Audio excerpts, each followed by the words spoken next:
Une biosolution est le terme qui regroupe deux grandes catégories de produits que sont les biocontrôles et les biostimulants.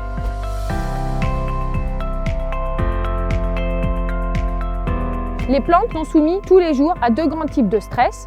La première catégorie de stress, ce sont les stress abiotiques qui correspondent au domaine du non-vivant. Ils correspondent à des agressions des plantes via les facteurs physico-chimiques ou chimiques ou des carences nutritives. Ils sont régulés par ce que nous appelons les biostimulants. Aujourd'hui, il existe 4 grandes catégories de biostimulants qui se distinguent de par leur composition: les acides aminés, les algues, les acides humiques ou fulviques et les micro-organismes. La deuxième grande catégorie de stress, ce sont les stress du monde du vivant ou stress biotiques.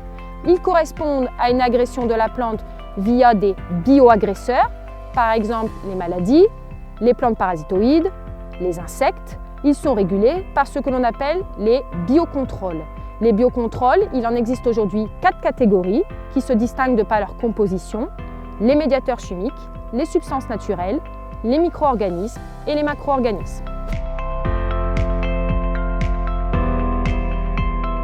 Contrairement aux idées reçues, les stress abiotiques, bien que moins visuels, ont une grande importance sur la productivité finale. D'après une étude de la société Bayer, sur les 3 principales cultures cultivées dans le monde, que sont le soja, le maïs, le blé, 80 à 90% des stress sont d'origine abiotique.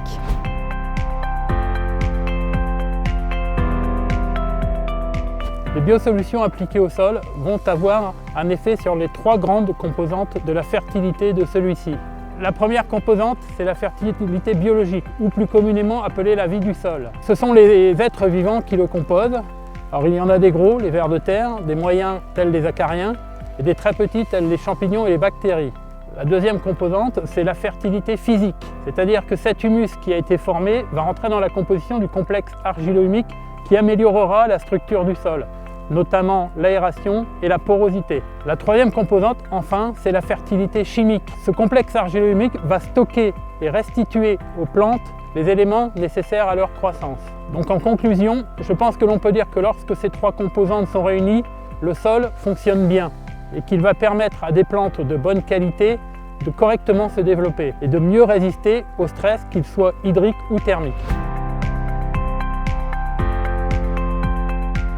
Le biostimulant, qui est appliqué sur la semence comme un enrobage, a plusieurs effets bénéfiques. Il y a tout d'abord la germination.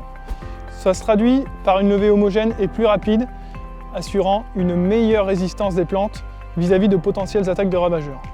Ensuite, dans la partie souterraine, l'effet non négligeable du biostimulant, c'est le développement racinaire. Ce développement est stimulé au niveau des racines secondaires et des mycorhizes, permettant une meilleure absorption et une meilleure captation des éléments nutritifs du fait de la meilleure exploration des interstices du sol. De plus, l'alimentation de la plante est optimisée et ceci se confirme avec le développement de la biomasse aérienne. On a une atteinte du stade de couverture du sol plus rapide. Il y a aussi un effet parapluie qui peut être observé vis-à-vis des adventices. Et enfin, dernier effet, celui de la synchronisation des stades clés.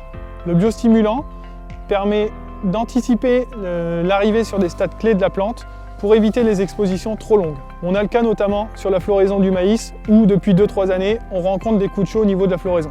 L'ensemble de ces effets nous permet de gagner en précocité en fin de cycle. On peut libérer la terre plus tôt et on peut anticiper les chantiers de récolte avec des conditions météo plus favorables.